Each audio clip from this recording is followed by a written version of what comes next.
अशोभनीय बयान है। एलजी साहब जो है घर के बड़े हैं, वो यहाँ के चीफ मिनिस्टर भी है, यहाँ के प्राइम मिनिस्टर भी है। उनका काम है, ये डरा हुआ एम्प्लॉय है, इसके सर पे हाथ रखना। उनका काम ये नहीं है कि इसकी तनख्वाहों पे बात करना कि मैं इनकी तनख्वाह रोकूंगा, मैं इनकी तनख्वाह छोड़ूंगा। एलजी साहब को ये ध्यान रखना चाहिए, ये कश्मीरी पंडित समुदाय है। आप कश्मीरी पंडित समुदाय की बात कर रहे हो। आप इसका 32 साल का जो है हिस्ट्री देखिए। इसने वायलेंट ट्रॉमा सहा, इसने प्रोसिक्यूशन सही, इसने फोर्स एक्सोडस सहा। किसके लिए सहा? देश के लिए सहा। आप खुद कहते हैं कि लक्षित हत्याएं हुई हैं, तो आप लक्षित हत्याओं पे काम कीजिए ना। आप टारगेट किलिंग्स पे काम कीजिए, आप सिक्योरिटी अपरेटस पे काम कीजिए, आप हमारे अंदर कॉन्फिडेंस लाइए। और वो कॉन्फिडेंस ऐसे नहीं आएगा कि आप एम्प्लॉइज की तनख्वाह बंद करोगे। सुशांत जी समझ रहे आपकी बात।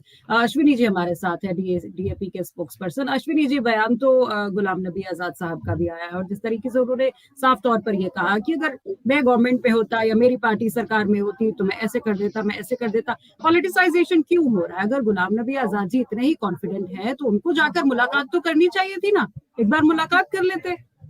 सिमरन जी, मुझे लगता है कि सबसे पहले मुलाकात हमने कश्मीरी प्रोटेस्ट में जाकर करी थी और हमारी पूरी टीम डेमोक्रेटिक आजाद पार्टी की प्रोटेस्ट में शामिल हुई 215वें दिन, जब इनका 215वें दिन जम्मू के अंदर प्रोटेस्ट चल रहा था। हम एक अकेली जम्मू की ऐसी आवाज थी जिन्होंने इनका समर्थन किया और ये कहा कि आखिर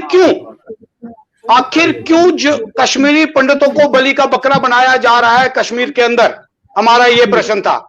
ऐसी कौन सी प्रॉब्लम है कि इन कश्मीरी एम्प्लॉयज को आप स्थानांतरित नहीं कर सकते जम्मू डिवीजन के अंदर?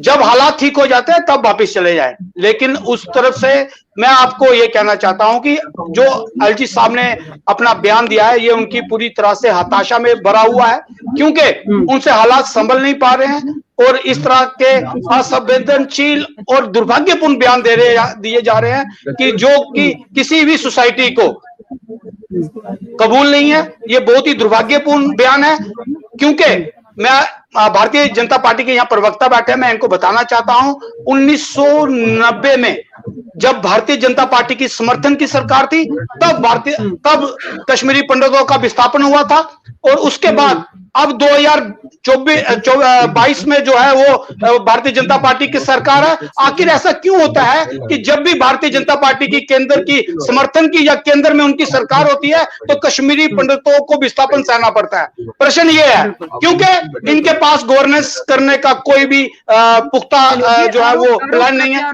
देखिए, सुनिए एक छोटा सा प्रश्न करना